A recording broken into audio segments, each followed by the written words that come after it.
have the comeback tools at all. And you can argue the build being maybe a little bit suboptimal, but either way, the ganks paid out and it went pretty well. So here we go into picks and bans once again, as game 2 is EnVyUs hope to tie up the series, where Cloud9 could have their second 2-0 victory so far in the North American LCS Summer Split. As the same bans are coming through, no Lysandra for Envy. I think you last banned Cassio here. The bans for Envy last time were Zero Rise, Vladimir. And since Vladimir is a red side ban, you can pick up Cassio ban here, unless you're going to first pick it and you have it up your sleeves as well. We'll see what that choice ends up being. The final ban is actually towards Impact's Shen. Well, if Ninja's willing to play Cassiopeia himself, and that's a nice thing to have, of course. They had done Karma earlier. Final ban is still Trundle, so the top lane ban's kind of staying a little bit similar here. It's only Nidalee traded out for Shen when everything's all said and done. Right. Okay, we'll see what it ends up being. What was the ban that Envy dropped? Oh no, Vladimir went over, right. Vladimir went over, they picked up Shen. Right, and the rest of the bans are the same. Exactly. Okay, that makes sense here. So yeah, Nidalee was a champion that C9 no longer had to ban here, and Shen was the ban added by Envy as a result. And now Nidalee is up, but so is that Cassiopeia. And so is the Rek'Sai that Meteos had such a great performance on. Right. And Karma, another early pickable champion. Yeah, so. Since it's Bunny Fufu, and he hasn't played as much Karma, you don't really have to pick it that early on. I believe Bunny Fufu's played like 6 Bard, 2 Braum, and 1 Thresh. Well, you can see as Rek'Sai comes through as the first pick, Nidalee on the table doesn't even matter. Proxton wants to play the more tank jungle style champion there. And now with Shen and Trundle both off the table, Impact will have to play something a little bit different for himself. He's done Maokai before.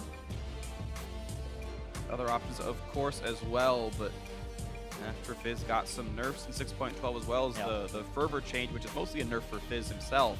It means he's got to either play Maokai or something like Gragas or something new.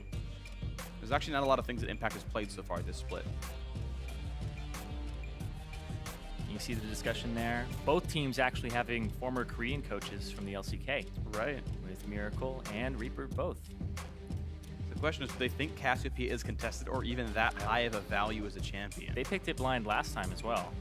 Semi-blind, I guess, with the Karma known as a possible pick. And either way, it is going to be the Aurelia. Jax would be up for Seraph if he wants to counter pick it there. Elise also for Meteos, so Nidalee left completely on the table. And new jungle coming out here on the red side as we have the Elise coming through. But again, it's Cloud9 hoping to counter pick their lanes. They don't need to pick a jungler here. They chose to hide everything else.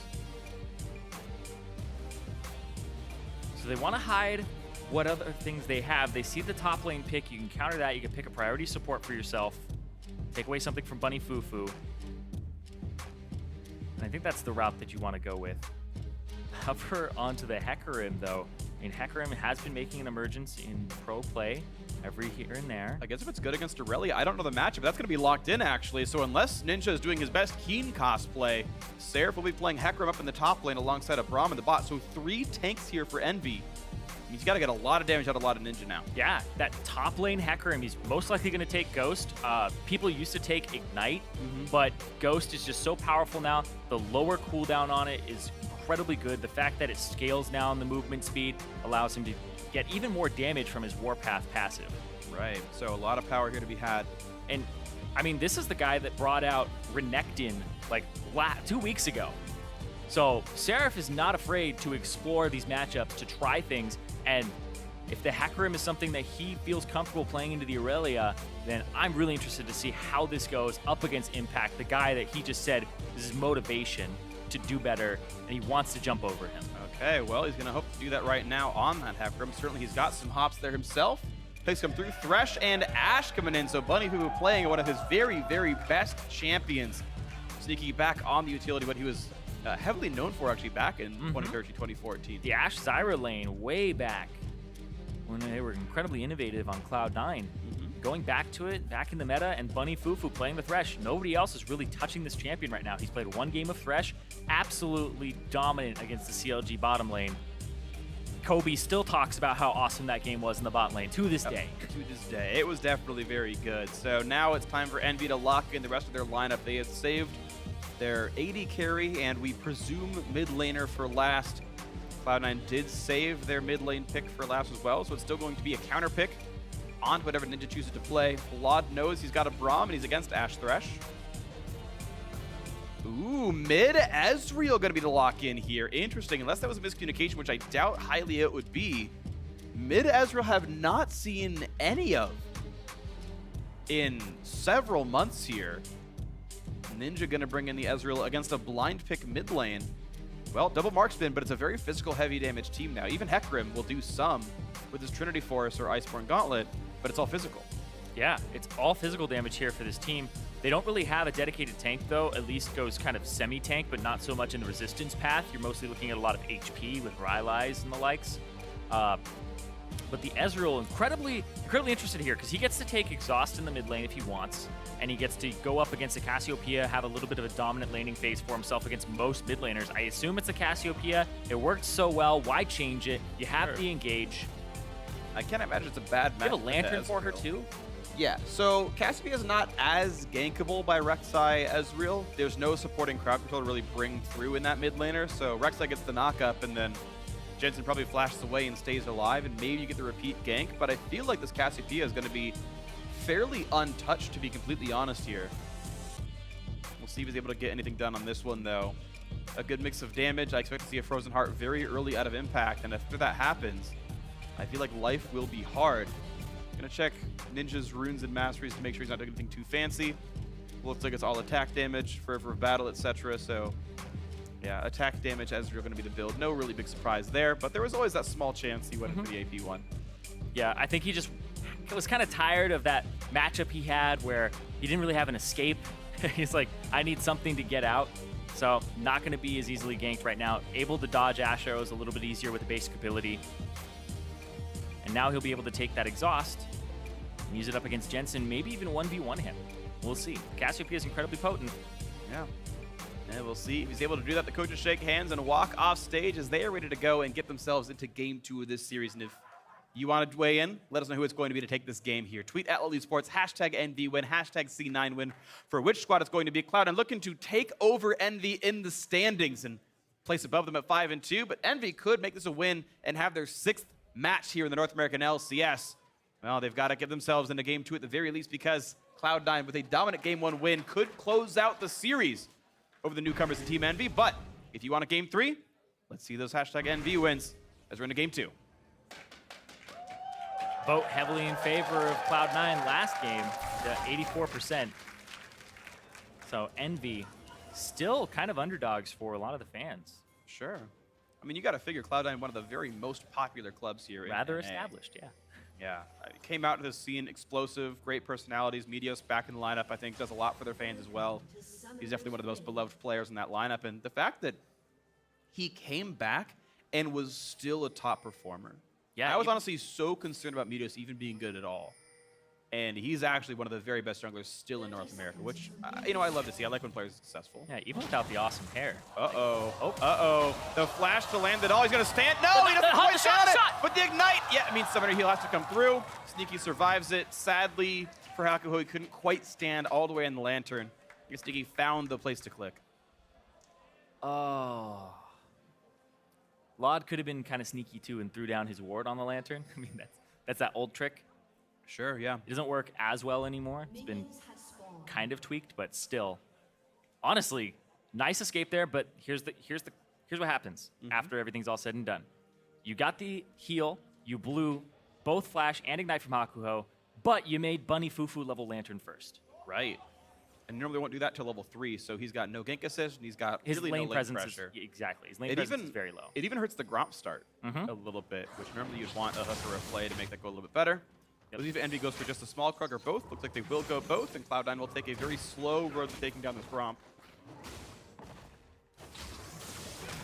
Throw down Lantern for a little bit of a shield, I guess. Might as well. It's something. As Lod takes both of the hits on that Krug, Sneaky will finally finish off the Gromp. He's about 4 seconds later. And we'll see if they miss any of the experience. That answer is a bit of a yes. Lod got full XP. Sneaky did actually as well. So they both hit level 2. None of them missed experience. Envy, though, got 1 more minion kill, so they're up 20 gold. I mean, right now you could really just go aggressive if you're Envy. Bunny Fufu has Lantern, right? Yeah, and Lod has QE, so if, exactly. If you land it, you're in.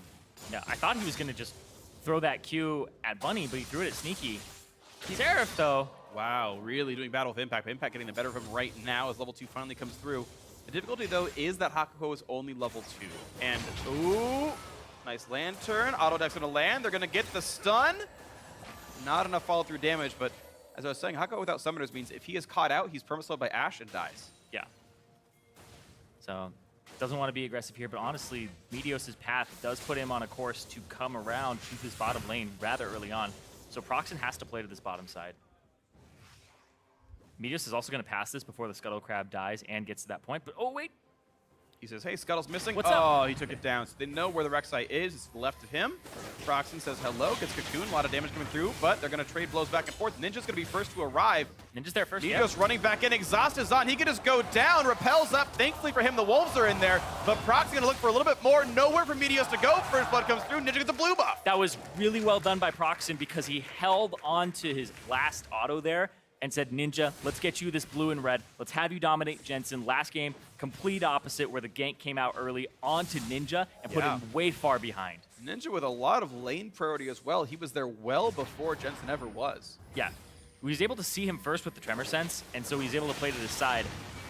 And then the Arcane Shift in level 3 gets him over that wall, so then he gets to put the exhaust down, the flash, and then the chase. Turned around for some of that. He never even tried to fight Ninja. Didn't pass a single skill. Yeah, because Hakuho ended up coming in from the backside, so he would have had to possibly blow his own flash after the Braum turn, so... But, I mean, that's the thing, like, it's back and forth. Bunny could have shown up, he's closer. Jensen could have shown up, he was closer. Like, Cloud9 didn't collapse nearly as well as Envy. And, I mean, again, just, like, props to them. Proxen got Ninja to show up, but he got Hakuho to show up as well. And it's a multilingual team who is coordinating better than Cloud9. Yeah, Hakuho is going to get there a little bit faster because of the Scuttle Crab. I suppose that helps a bit. Going to give him a cross a little bit more. Door blocks the arrows. It basically comes down to a game of seconds and half seconds at that point. Sure. Nice double piercing light. A little bit of an attack, a nice volley there. The flay in, and Lot injured. But this hook onto Hakuho means a lot of damage. Doesn't have the door to hold right now and takes a lot of punishment. Another nice piercing light across the bow. Sneaky low on HP. You can see +8 minions right now for Lod. And his Lantern start Thresh certainly hurting. Yeah. I do think that Sneaky... And they might just kill Sneaky. He's going to jump away, forces the flash. Oh, that hook was sick, though. Onto Lod. Can they kill him? The answer is yes. He burns down. And now the battle into Hakuho. 200 HP left on him. Has flash. The flay is there. The heal, the movement speed. They've got to get away from that one. Hakuho survives, and now who shows up but Seraph to kill off Sneaky. Yes, he takes him out. 2-1 for Envy, a 1-1 in the bot lane. Yeah, and a kill going over to Seraph, though, in the top lane on this Hecarim. That's going to tilt this matchup just a little bit. His Ghost, honestly, that's kind of a chump change cooldown right now. It's only 2 minutes. We're going to see Lod. I mean, they're just getting harassed here, back and forth. Sneaky doesn't have too much mana, but he already has the stacks of his passive. He's able to actually get 5. They engage, they throw it out, flashes, and then the hook onto Lod. The auto. Oh, the Thunderlord's there, too. You know what's funny is the whole time Hakuho had 1 stack of Relic Shield that he barely almost got to use on time. Yeah. He actually missed an auto on a minion before the all-in happened. That actually would have saved the Lucian. And then a great teleport at the end, of course. Yep. A little bit sooner. It's just that second sooner. Yeah. And the Ghost for the extra damage. And Seraph was more injured than Impact was, so it was a slow, not a stun, which gave him that last auto attack. A little mechanics actually coming in importantly here. Yeah. And honestly, Bunny Fufu with the Thunderlords actually came up huge there. Sure. 30-something extra damage is definitely relevant in that case. A nice spear across, but yeah, not enough to kill Impact. Knew the E was down, was able to tower dive for a couple of seconds longer. Yeah. Proxen knows EnVyUs is here. It looked like he wanted to get the Fear through and then Devastating Charge back, but got him a little bit too short and just hit him off to the side. Meteos does not know that he's spotted, but Seraph knows completely that Elise is hiding behind this turret right now. Impact has stun too, so... Well, there's the stun coming through. Seraph low on mana, but look at that. He just charges away. He knows to play defensively enough. Yeah, a lot of damage from Impact. He played that well. But, you know, Seraph wastes Meteos' time. They push on the wave. No teleport for either means he will lose some of these minions, but it's not going to be too bad for this Hecarim. Yeah, and they're going to continue to push in on that top side. That's the right play. And the question is, what does Proxen do with the knowledge that he knows where Meteos is? I don't think he's going to be able to accomplish anything at this moment.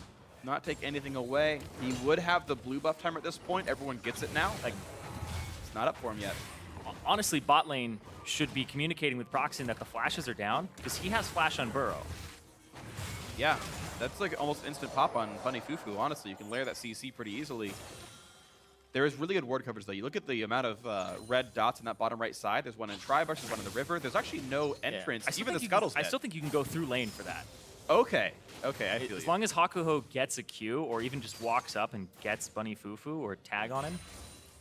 You just tunnel forward, flash on Burrow, chain the CC. Okay, I see that.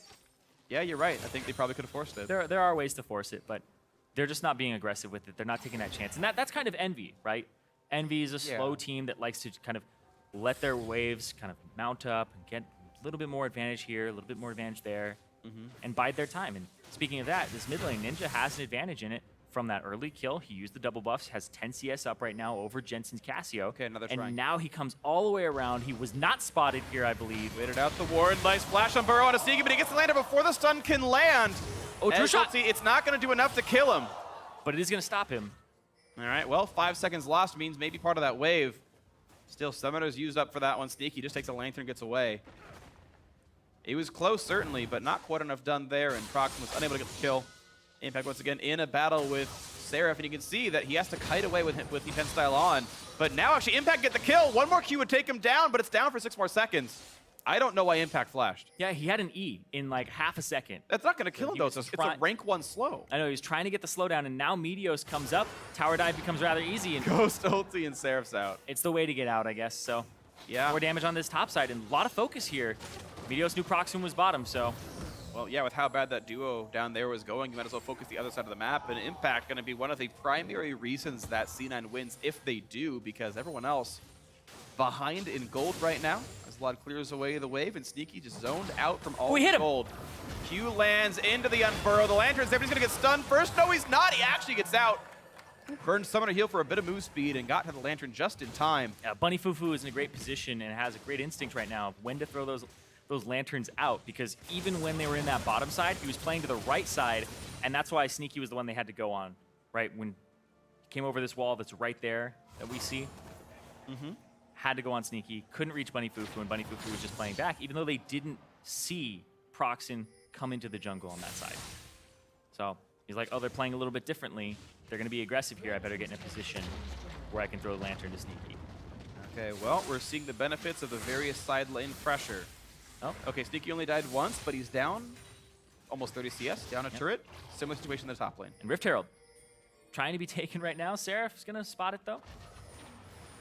No attempt yet, but this would honestly be really good for Cloud9 to have. They've got another 9 minutes to try to get that Rift Herald down. I think they should really try to get that on Impact as a primary objective for them. A significant focus for the squad. I think that both teams would definitely benefit from it. So whoever gets it gets a large advantage in that top lane. Yeah. Seraph needs to stay alive. Impact could just kill Seraph with it. Yeah. But it's always very deadly when a Hecarim TPs into a fight with it fully charged, and right, he gets that hit. Extra pop of magic damage. Right, because the buff only works, in a sense, when you're alone. It charges when you're alone, yes, but then you keep the charge. And so you, as long as you don't auto-attack anything, even if you're in a team fight, that first auto-attack will help. Yep. So yeah, Hecarim will have that burst if he makes the teleport play happen. In most cases. It depends if he was in combat before or not. As Jensen clears in the mid lane, gets a small bit of chip onto that little structure there. 108 minions apiece, and look at Jensen's build, very different now. He's no longer going for the tier into Morella and Omicron. He's not dealing with a healer. He's dealing with a physical damage heavy team and rushing his own this time around. Into that tier, of course, but different second item. Good adaptation by him. I think it's the right choice. They're camping this bush. There's 3 members in there. The hook comes out. Ooh, narrow miss right there. Just barely as well. Sneaky also had arrow. Maybe could have fished for that as well, but decides not to. Too close. Yeah. And this bottom lane is where this large advantage is for Envy. That 1 kill, but also this bottom lane being 30 CS up at the moment. A lot of Mystic Shots landed right there by Ninja. Finally misses 1, but that's after 3 strikes come through, and that means enough poke was done that Envy have an uncontested Mountain Drake. There we go, they get it finally, but nice zoning by Ninja to keep any of C9 from showing up, playing for the ward control. And even though the Rift Scuttle was killed, they had the vision. Because of that, nothing went through. Now, Envy failed to win game 1 even when they got the first 2 Drakes last time around, but This time they actually have a gold lead riding those Drakes, and it's going to feel a lot better for them. Yeah, and they have to kind of stay ahead of the curve right now, and with the double AD carry, that's going to help them kill these turrets when they reach them, and that's what they need to do is start getting their lead even further ahead, because this team can stack armor with the Aurelia after one item in the Trinity Force. Impact, I mean, he loves playing tanks, right? So I would not be surprised to see a Warden's Mail come through, Thorn Mail eventually. Yeah. I agree. I don't think he needs more than just Triforce for damage, honestly. And he is going Trinity Force, by the way. Standard, of course, for Aurelia. Everyone gets that one, but we'll see what his next option ends up being. Yeah, Sun Go Bladed Rune King second. Sure. I've seen Sterix as well. I've seen Frozen Mallet. All up to him. We've seen everything at this point. Aurelia's really built almost everything in the game at this point. I remember way back in the day before everyone thought Aurelia was good. This is like 2011 status. Atlanta, if you remember him from back in the day, was one of the innovators. It was Triforce and Q max. I think you'd actually build like a crit build. You just one-shot people because Q would do like 400 damage with a Trinity Force, and you would just reset on everything. Yeah, you actually, in the mid lane Aurelia build, you would max Q first. And it would have an incredibly low cooldown, so even if you used it in a team fight when you were level 9, it's like, seriously, like a 3-second cooldown even if you just used it for hitting somebody and not killing him. Oh, either way, we're going to move on to the other champions of this one, as Seraph is going Trinity Force on the way behind, though. And maxing Q, then maxing E, which is kind of the normal build. Seraph, by the way, did max E10 style first, and then the Equilibrium Strike second. We've actually seen Q max second as well. I believe Hooney's done that before. Yeah. So it's W, then E for the Aurelia this time around. A little different for Impact. Yeah, Jensen doing the standard E into Q. No big surprise there. The other question is if everyone maxes hook or play, and it is going to be the hook that ends for him. There are a few where you have options, right? And you actually might do different things out there. Those are the main ones. Proxen goes with the competitive Rek'Sai, which is max Q, second. then max W. Yeah. Where if you're solo Q Rek'Sai, you'll max E second, just because you like damage. Yeah. But the cooldown on when you can re-unburrow on someone for the knockup goes down with W rank, so. But the cooldown on when you can take a tunnel goes down with E rank. Interesting. So it's a big trade-off. Yeah. In addition, of course, to the E damage. W damage goes up as well, of course. Yeah. Just not as hard as E does. And we are into this one as Envy have made the rotation to the top side of the map. They are still sitting on this 1,300 gold lead, and now looking at knocking out a turret to jump that 2,000. C9, some resource in the bot lane, some in the mid as well, and we expect to see Sneaky and Bunny Fufu trade that bottom outer turret. So not really a huge gain by Envy. Yeah, if Ninja stays alive, though, then it's a larger advantage for Envy. You see him playing to the side. Meteos has buff. Depends on the turret damage, though. So we knew the outer turrets would trade two's top and bottom side. Yeah, and mid outer will go down, but that's being traded for top lane tier 2, which gold value is actually the same. They're 800 apiece, but this is a harder turret to kill. So Envy, generally speaking, got a more difficult turret. They can probably knock down mid outer another time and feel pretty good about that one. Might even get Rift Herald right now from Sarah on the way out. Like that would honestly be like the ultimate prize here. That would actually be really nice. No dragons to take right now, which means there's no mirrored objective for Cloud9 to get, and that means that yes, it will be a trade of 2 turrets apiece. Again, the gold being close to equal. A trade of 2 lanes of farm apiece, as Ezreal got some, as Ninja did that. But yes, an unanswered Rift Herald goes to Team Envy, and we think it'll go to Seraph, and it will. So that'll give him a little bit of leeway in this matchup that hasn't been going too well for him. He's pretty far behind on the Trinity Force right now. He's down 600 gold behind Impact. And looking at how they actually started the game off, it's like he's still got his Doran shield hanging onto it, whereas Impact, he had that Corrupting Potion and Corrupting Potion as well. So that's where Seraph ended up sinking some of his gold. I'm like, where's he should actually be closer? It's like Seraph has both the shield and the Corrupting Potion, so sank a little more gold into that, and that's what's delaying his Trinity Force. And 900 gold spent on those various pieces, and we'll see if that means anything more later on. Lod sadly dancing on a ward, giving a show to his opponents. Look how fast I can rotate. He's like a ballet dancer. He has to know, right? I mean, you know what's weird? It's like he holds his gun so far out. Like you have to put in so much force to turn yourself around. Like the what's the word I'm looking for? There's a physics term for like what it means when you have a bunch of mass outside. Kind of, I guess. But like that's when like you have water in a bucket and you spin it around and the Right. water doesn't come out. Well, that's a different thing, right? What I'm going for is like, you know when you ever watch figure skating and No. when they, okay, I have some. I watch the Olympics occasionally. When you pull your arms in, you spin faster. Yes. Right? So basically, LoD has to creating put drag? in more, well, no, I mean like literally the amount of force, the angular momentum, I'm missing all the terms. Centrifuge? We're going to move on because Impact's fighting Sarah. But basically, LoD's arms are so far out, it takes him more effort to turn around than if you tuck them in. We did it. We did it. That's all I had to say in the first place. I tried to explain it. We was did it! miserable. And he Arrow! didn't. 3 points. So, great story. Continue. I remember when Dom saw 2 arrows go by, and he was like, 2 field goals? That's 4 points. And then somebody was trying to defend him, and it's like, yeah, he means basketball. Yeah. It's like, technically true, Yeah. but not the field goal everybody talks about. Usually not. Sports ball. What does it mean? We can't talk about sports ball on broadcast. I can. It always Spoiler alert, gets the a Cavs trouble. won. Oh, who? Spoiler from a week ago. Poor staff. Anyway. Yep. Well, turret takes a poke from the minions. We get back into this one. The gold remains at plus 1,300 for Envy. But now they have the Rift Herald on Seraph, which will be nice for them to keep that top lane matchup afloat. Once again, looking at the exact same Drakes as the previous game, by the way. Mountain and a Cloud both times. And the next is Ocean.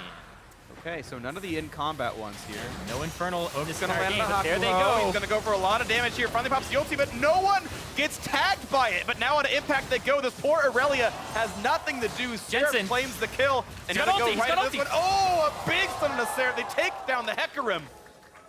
Crumbles down a 1-for-1. Absolutely huge that Jensen got that ultimate off because Seraph had his, he was ready to throw it out, and that would have been in that gigantic cluster of Cloud9, and it would have separated them. Yeah. Oh, he hits Oh, man, that's when you want to put it through the uprights. Slot goes down, a beautiful hook by Bunny. Sneaky helps out as well. What a nice pickoff. Yeah, that arrow follow-up as well, and when that hit LoD, that's like, oh, well, I got him. You got the bite on the hook. You take that fish. And that's honestly Cloud9 making the best of a bad situation there, and they come out on top. The Dragon goes over to Envy. They all get inside of the pit. They all have ways to get over the wall. Then Bunny hooks Hakuho. Hakuho's ultimate, not the best. Doesn't hit anybody with the knockup, but it does seal off the entrance of the pit. They kill Impact before he can take the Lantern. And then Seraph, he's ready to go through, and the hook Good from layering. Bunny, Yeah. followed by the ultimate there from Jensen. So Bunny with the initial hook. Credit to him as well. Absolutely huge. And then this is just insane. Yeah, this is blind as well, I believe. So this is lucky then Yeah. over anything, but still really nice. yeah, They say kill LoD, kill LoD, kill LoD. Okay. yeah. I believe he was aiming for proxing because he thought he was going to kite backwards while doing the camp. And that's where it's like, oh, well, I got the one I really wanted, and that's when you go. At that point, Bunny is willing to sacrifice his life for the AD carry. Sure. No question. Doesn't even die anyway. Yeah, it would have been a worth trade, so definitely take that Q. Well, the difference between skill and luck is the duration it lasts, and if Bunny Fupa lands more hooks like that, at a certain point, he's just that good at League of Legends. It's kind of like the difference between aggression and stupidity. Is if it works or not. Exactly. Not always true. Just if you're dictated by results and LoD! Oh, actually, it was Ninja. Sorry, a different AD carry, but LoD gets a kill on Jensen, so I can still say his name. Yeah. Mid lane picked off. That, I believe, was a Hakuho pickoff. I was watching the arrow, not the other Freljord. Yeah, Seraph comes just rushing through with the ultimate and That's what it flippity was. clops him in the face. And that's Flippity- going to be 2 turrets. Clippity clop, he got bopped, and uh-oh, Proxim's stunned up, doesn't matter. Turret goes down. Envy, look at that. Taking some easy ones off a great pickoff onto Jensen's Cassiopeia. And look at this. Envy really trying to make it go to a game 3, and that seems likely. Yeah, and I'm looking at the builds here because you're expecting a lot of armor to come through for the side of Cloud9. Well, Cassiopeia, really the only armor he's able to get is that Seeker's Arm Guard. Oh, yeah, and he basically boom, boom. life the retreat, too. Yep. Ends up picking him off there. Jensen, no flash available either, so what didn't really have a way out of that. Cut off the retreat. And yeah, we have Seeker's Arm Guards here. You see Meteos kind of working towards Rylai's / Zhonya's, just picking up the Seekers for armor. And then Impact, the Sunfire Cape. It looks like it's going to be his second item, which Okay. one of the less defensive armor items. Yeah. It's more of that wave clear, stand in the wave and clear it out, as opposed to like a Warden's Mail, a Thorn Mail. Yeah. Even like a Dead Man's Plate, because it has a slow on it. It is a little strange to me. I mean, it's probably at this stage a bit more stats than the Frozen Heart might give you, just because health is valuable when you're facing this much armor shred, thanks to the Black Cleaver, but... Bunny Fufu's probably getting the Frozen Heart. It's going to take him a long time, though. Yeah, I don't know. I'd still rather see Frozen Heart on Aurelia, honestly. CDR is a great stat on her. W uptime's a big deal. Right, the cooldown ticks as soon as you press W, so the uptime actually goes up substantially more than 20% when that happens. But it's the choice they're making, and I guess we'll have to respect it for now. For now. When they lose, you get to criticize it, right? Yeah. If they win, it's right all along. Well, that's, I mean, survivorship bias is nice. No, I know. Yeah, survivorship bias is a real thing, and you should not analyze things based on whether you won or lost. Yep. Absolutely. That happens all the time with new builds. I mean, I won a game with top lane Sejuani. It's like, nope, it's probably not good. Hey, Mr. Oink would disagree with you.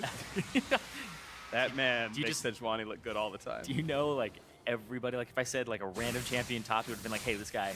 Like, bomb top. the Heimerdinger maker? Oh, yeah, Heisendong. I don't know all of them. I just know Mr. Oink because he was actually in my ELO for a while, so I actually played with him a few times. So he's not anymore. He's better than me. But it doesn't work? Oh. Okay. No. I'm still in the lower half of Diamond. Most people just pass me by over time.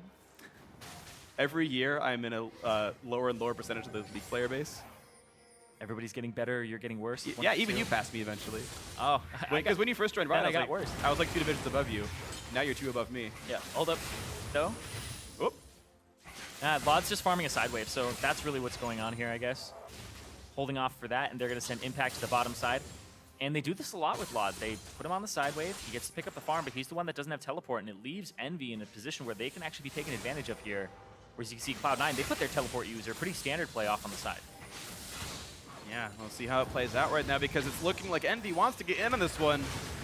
They won't quite find a play as Cloud9 runs to get off to the side. Seraph stunned up for a little bit longer. Here comes the teleport in for Impact. Another arrow lands onto Proxen, buying some time. That's a kill off the Hakuho. And look at the chase coming in. Proxen will burn down. No, he will not. The volley gets him, though, and Sneaking gets a slow and a ninja as well. Can he get any more? A little bit of slow, but it looks like a temp Baron. for Baron, yeah. Yeah, because they killed the jungler. Proxen's down for 30 seconds.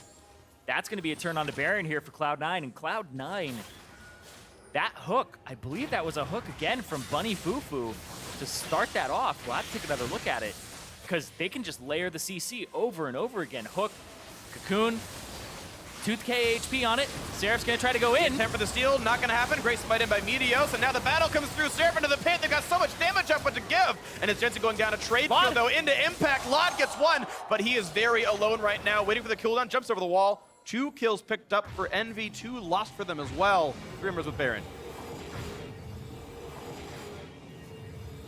We're going to take another look at that.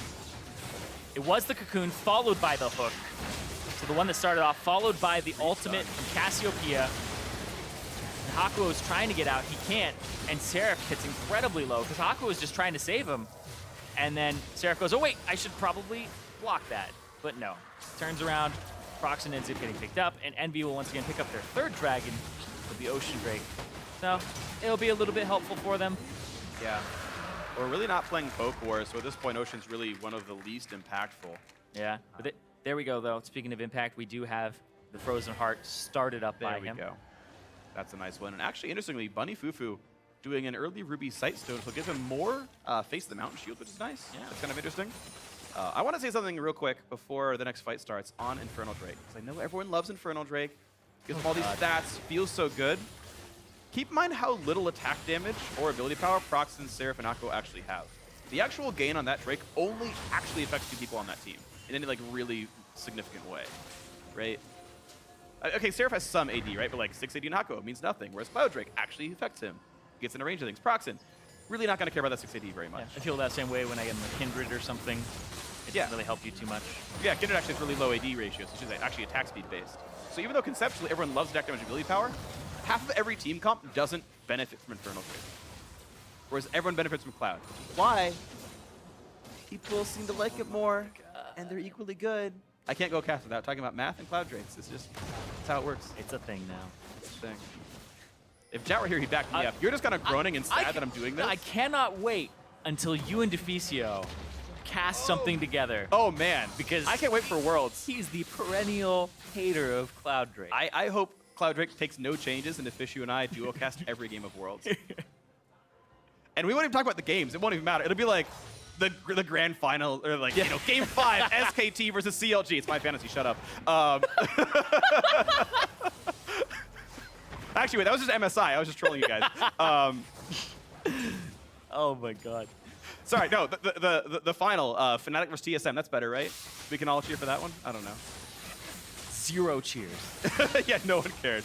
All right, I'm sorry. Teams, right? I'm ruining everything. I'm really apologizing here. But Cloud9 have got back into this game. The gold is tied. The Rift Hero buff ending fairly soon off of Seraph. And, well, they don't have any Drake buffs. It doesn't seem to matter as Cloud9 are playing the controlled game. Yeah. Look for bot lane. Yeah, there's a couple minutes left on that, like you said, the Rift Herald. But they're trying to defend these turrets, but it's kind of those half-hearted defense. Uh-oh, now Impact, though, really getting locked up. Arrow hits Seraph, but he still comes through. It's going to be a trade of top laners. No, Jensen's staying alive just barely. It's only the one kill picked up. Seraph got out with his life, and a flash Q hits Sneaky. They're going to chase for that one. He's going to pick one off, though, and look at the re-engage on a Ninja. Ezreal way too far up. 2 more kills for Cloud9. Now it's Proxman hooked in again by Bunny Fufu. That's 3 dead members. All that was a 4v5 that Cloud9 navigated. And Bunny Fufu, once again, hook after hook after hook. This guy is an absolute madman on Thresh. Baron buff is gone, but Jensen and Bunny Fufu have been playing absolutely incredibly well this entire series, and so is Meteos. The pick that they have in these team fights, it becomes a hard to execute comp in the thick of everything. But they're hitting these AD carries, they're picking up these kills. Lod getting caught at the Wolves. Right here, this kill onto Ninja, absolutely huge to turn it around. Jensen overstays a little. His team could finish the turret off. He goes for it. Seraph goes for the backline. And you see right there, the hook was actually on Seraph, and he can't be disabled during his charge, so Bunny Fufu takes it all the way, hooks Ninjas, he comes around the corner, and then the ultimate from Jensen to lock him up. Absolutely insane. Wow, so Ninja going for the flank play. Yeah. Bunny landing several of these hooks right now. Yeah, I mean, we got to stop slow-moing those, or else it's going to take us 5 minutes for these replays, because they keep landing over and over again. Bunny's got 35 cooldown reduction in his build. He's getting those hooks on a very rapid cooldown. It looks like they might go double Frozen Heart as well. 7.8 second base cooldown, reduced by 3 if the hook lands. So a sub 5 second between hooks if they hit. Several in a team fight. Great by Bunny Fufu to catch these people out. One of the main reasons that they are winning. And he's Thunderlords as well, so you know he's going to have 45% cooldown reduction eventually. Oh, yeah, you're right. He needs one more item to get that to happen. When he finishes Frozen Heart, that's the item for it. That's going to be insane. So 3,000 gold lead now for Cloud9. A comeback victory in the making here for these guys. As Envy hopes to make something happen, but the problem is there's so much armor coming through in this lineup now that C9 aren't really going to run out of health too easily. A little Cocoon, a little bit of poke on a Hakuho. Back they go.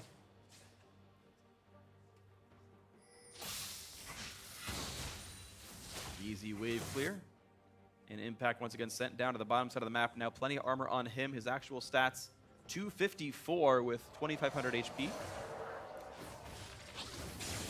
And it becomes very hard to kill these guys. You're talking about the armor that they're stacking, like Impact with the Frozen Heart. But even getting in on Jensen, we saw the enormous shield that he got from both Bunny Fufu and his own Seraph's Embrace. And then he has Zhonya's on top of it, and there's the Zhonya's on Meteos. So really, the only person that you could really get on and be like, okay, they're going to die very quickly is Sneaky.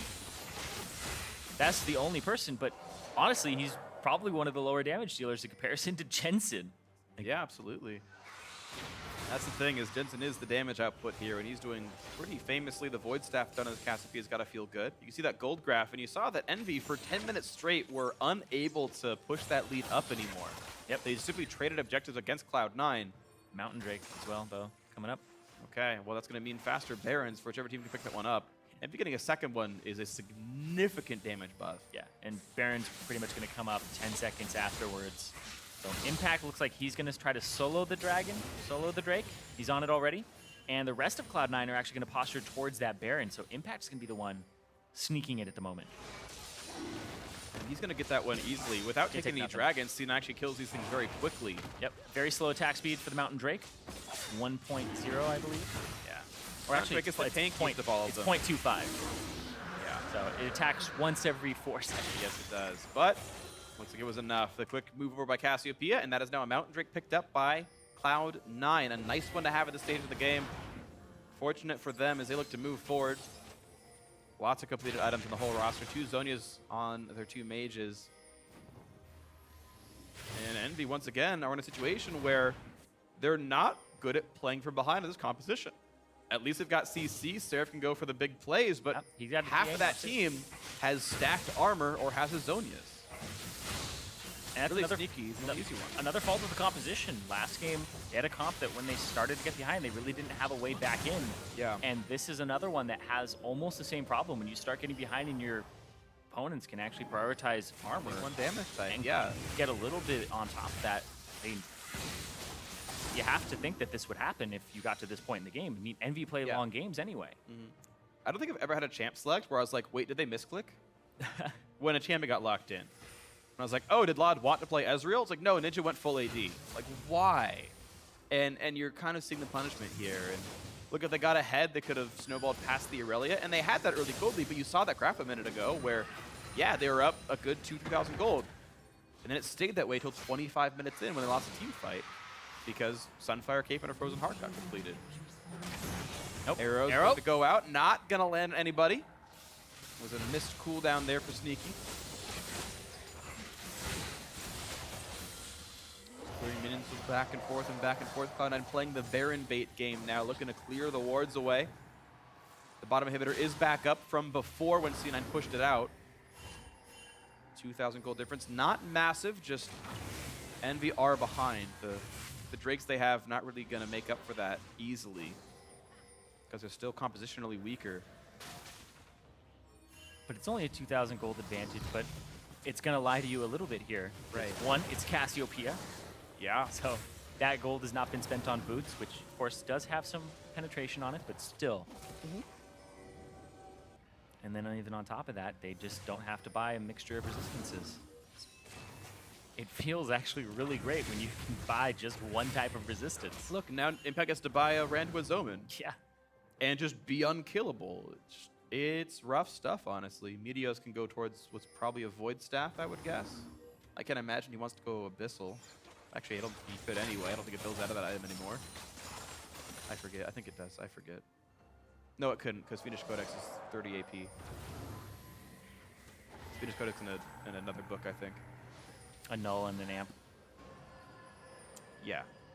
A Negatron and an Amp Tome and a Fiendish Codex. Null into Nega into...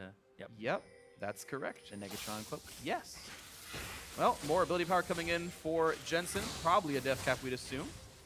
Not making a defensive route towards, like, maybe getting a Randuin's, which would be, I mean, a little bit overly defensive, or a GA, but going for more damage, make sure you can cut through everybody really quickly. You can see Seraph having to split his defenses. Actually has no huge armor items. Like, Guardian Angel is mixed. He's got some armor pen, too, so... Going towards Ma, I assume. Pushing back. Ooh, nearly lands up on a Ninja. Arrow's going to actually hit Hakuho, but he's Braum. He's probably the best suited for tanking those spells. And Cloud9 have been unable to execute the Baron bait. They've just been delaying for several minutes. Now that C9 can't scale up, I think it's okay to wait a bit longer for them, but still failing to execute on their advantage is not the most heartening. Yeah, that bottom wave is going to continue to shove out towards Cloud9, so Envy have a large wave down there. Their inhibitor is back up, so they can breathe a little bit of a sigh of relief here. But Impact, he might go back to splitting duty. And he's got to be able to beat Seraph up pretty easily, who's stacked a lot more magic resist. Seraph has 152 MR. Impact does not care about almost any of that. All that gold down the drain meaning nothing. You imagine Impact would win that matchup pretty easily face-to-face. Especially since the Rift Herald buff is now gone off of Seraph. Yeah. That's despawned by now. Ezreal comes across the bow, spots out what's going on, but C9 have removed wards once again. Arrow is back up from cooldown, so maybe we'll see C9 go for the play once again. Looking for the opening, actually. Seraph going in on a Meteos, a bit isolated, jumps over on the Lantern. Hakuho goes in on an Impact, can't quite fight it. Now comes Jensen. the assassination attempt, and Jensen feared up, flashing away, pops a bit of damage. And the Zhonya's comes out, and now Seraph Guardian Angel pop, gonna revive. Bromelty across the back line. Do they have the damage? Vitas repels into the air. Impact left alone. A kill coming through for Sneaky. Make that 2. He's keeping his team alive. A quadra kill for Sneaky. The pentakill to save the game. Huge lead for Cloud9. And Cloud9 might take a 2-0 here. They have the power to push down this mid lane, and Sneaky completely ignored in that fight. Everybody's going after Jensen and then trying to pick up the mages desperately, and he gets ignored, and he gets a pentakill. Plays it beautifully, kiting out all the damage, getting away with it. C9 doing the same thing with the rest of them. And this could be at least an inhibitor. The timing is tight to go for the next, but they are trying. I think you push for it here. 9, 1, and 6 for Sneaky. Does enough damage when these minions show up. Force it down, tank it. Mountain Drake certainly helps. Turret number 1 is gone. Turret number 2 now in their sights. Hako alive, gets arrowed up, stunned up, can't join the fight just yet, and there it goes. Nexus down, 2-0 Cloud9 to take over EnVyUs' place at number 3. A decisive fight there at the end. It's a shame we didn't get to see it again immediately because that was absolutely all over the place. Jensen almost goes down, but then you see how hard it was for EnVy to get through the armor of Cloud9. And Cloud9 walk away with a win for Bunny and a win for Sneaky, or win for Smoothie, and the debate continues. Yeah. Because they are dedicated to swapping them back and forth. Smoothie was the better laner, but there were some game-winning hooks out there for Bunny Fufu. Honestly, he's a front runner, I think, alongside Sneaky for player of the game in this one. And I want to just really highlight what Sneaky did on this Ashe, though, because in game 1, he was playing Ashe, and Jensen was on Cassiopeia. He was the same champions, and in game 1, by the way, Jensen doubled Sneaky's damage. In this game, Sneaky doubled Jensen's damage. 28,000, highest in the game by a lot. Pentakill in the game-winning team fight. Great Ashe game. Which is hilarious, because I remember we were in the middle of the game, and I'm like, yeah, Jensen's the gigantic damage dealer. But honestly, Sneaky on the back line, completely ignored. They started stacking magic resistance. You were talking about Seraph, Spirit Visage, right? He's stacking magic resistance. He's going just because he's thinking, okay, Cassio's going to do a lot of damage. Really Sneaky, living up to his name in that game. Yeah, deceptively the big carry actually overall. Beautiful play by him. 100% kill participation, by the way, 9, 1, and 6 of his team's 15 kills. Great by him. You had 14 out of the 15 from Bunny Fufu as well. 14 out of 15 from Jensen. Really just a great game by Cloud9, a great series by them as well. Yeah, 100%. This time a comeback win. Yeah. Victory music, definitely nice. Smiles on their faces. Again, a solid 2-0 by them. Their second 2-0 has now been EnVy and CLG as the teams they've been able to take without losing a game. Talking about Team EnVy, though, this was not nearly as close as their Immortals game. EnVy has yet to beat a top 4 team. They lost to Immortals last week. We said, okay, but it was close. That's fine. We'll give you a pass. Cloud9, here's your next test. Well, somewhat close games. In some respects, like game 1 took a while to break. Game 2, they're actually winning, but not that same level of close, honestly. And you know, EnVy maybe are only a number 4 team right now. Yeah, and I do have to throw in another thing in there, though, because they have TSM tomorrow, and this is a little bit of a trap game for them. I know that they do focus on Cloud9 because, you know, Seraph has tunneled on that Impact matchup and really respects him. But you have to think that they're really preparing for that TSM matchup and thinking, you know, that's the one we have to take down. And so a lot of their time is probably focused on that one. Not so much the Cloud9 one, but it definitely took them by surprise here. You can argue it, yeah. And their drafts didn't look as convincing as they could have been. They didn't. And there's a couple of questions to be said there about EnVy's drafting, which historically has been actually rather good throughout the the split. Yeah, typically we like their team compositions, but you're right. There are some very glaring flaws once you got 30 minutes in both these games in this match, and that was one of the things that I think got abused.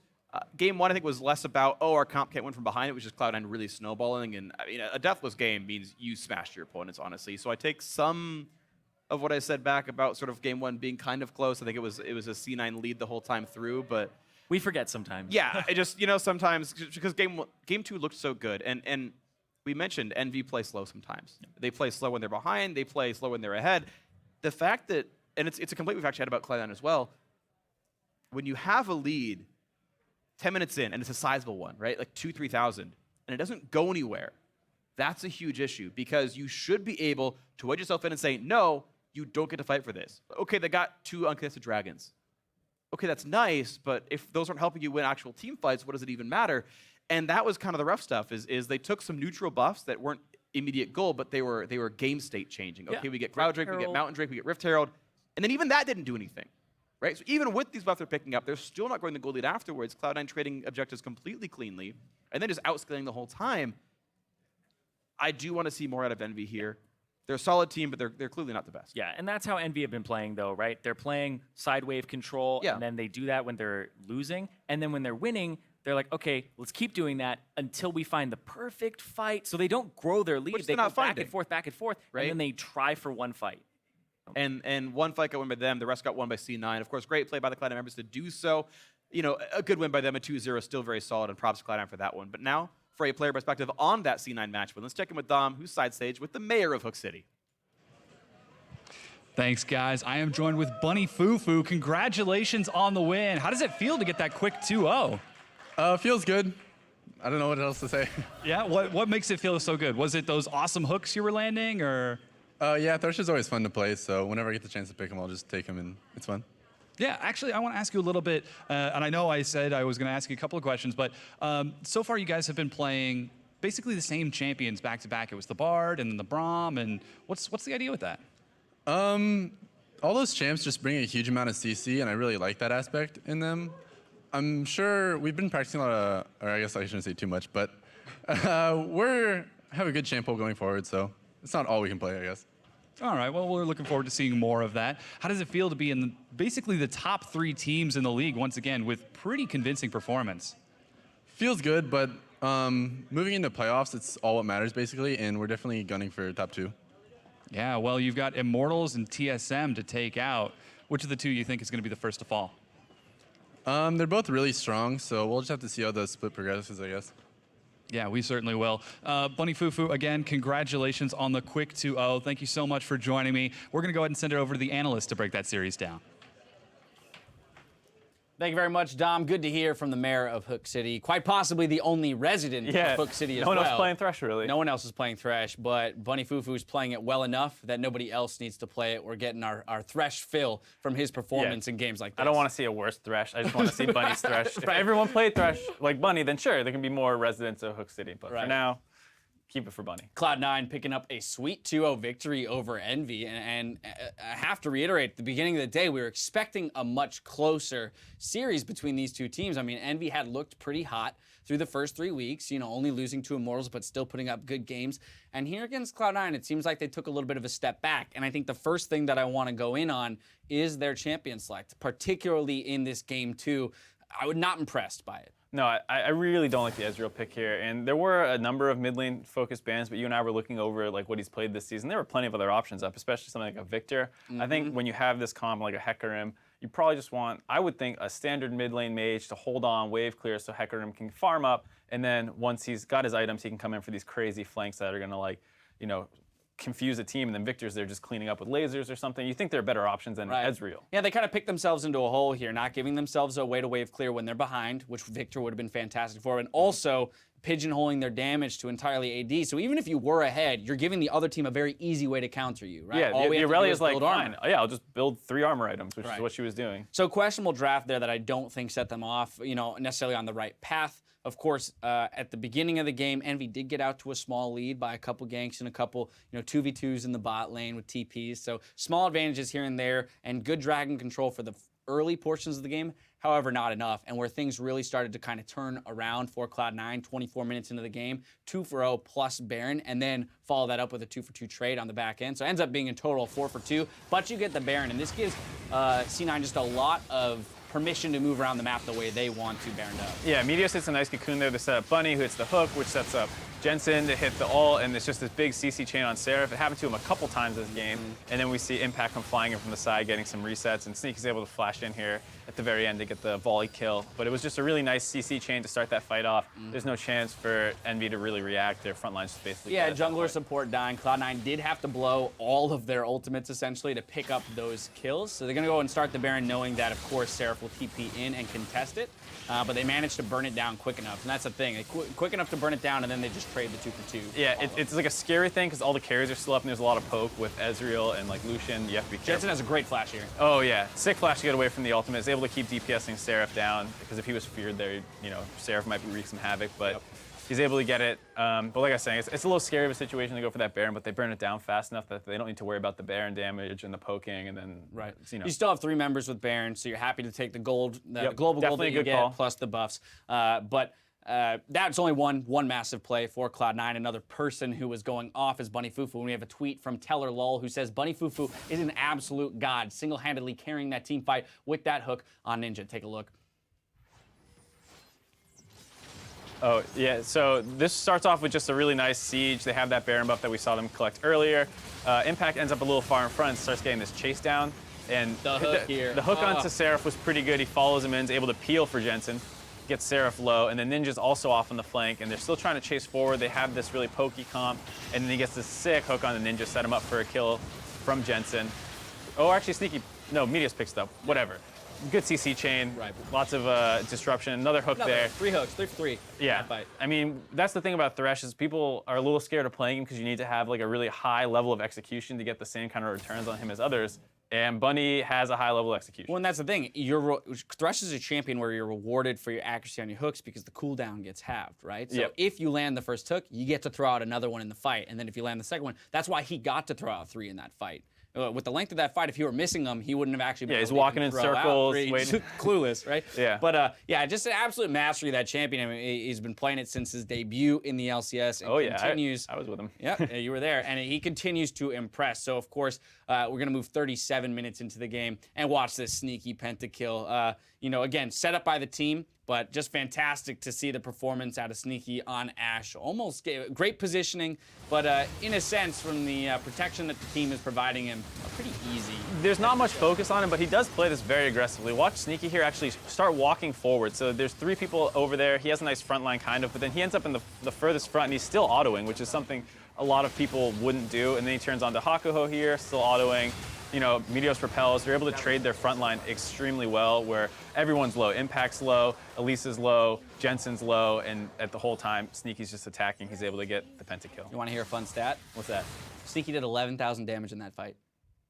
So 11,000 Didn't they say damage to 2,700 for the game, right? Yeah. So he had almost half in in that fight. That's insane. I mean, when you consider that he essentially did all the damage, because Jensen had to flash out, so he actually didn't get to put that much damage down. Almost everyone's health bar was entirely depleted by Sneaky in that fight, because Impact was also engaged on and trying to retreat. Yeah, that's what I was saying. They're all low there. Like, it's just Sneaky playing almost frontline Ashe, just hitting people as they come in, and they try and focus all these other people. Man, that's a good feeling as an AD carry, I gotta tell you. But we're moving to player of the game, and it's gonna go to Bunny Fufu, because it was because of him that everyone got off the ground. It was the accuracy on that hooks that really impressed us. Obviously, kill participation, 93%. That's fantastic to see out of a support. And it wasn't just those hooks that we showed. There were other ones, too. There was a dragon fight that, you know, C9 was losing, and he hits a hook on Seraph before he can drop his ult, which leads to a chain CC, and then he gets another cleanup kill near the wolf camp. It was just a ton of hooks. There's more in that game if you know you want to go back and rewatch some of them, because he was on point. So definitely deserving. You know, I love that we see this performance out of him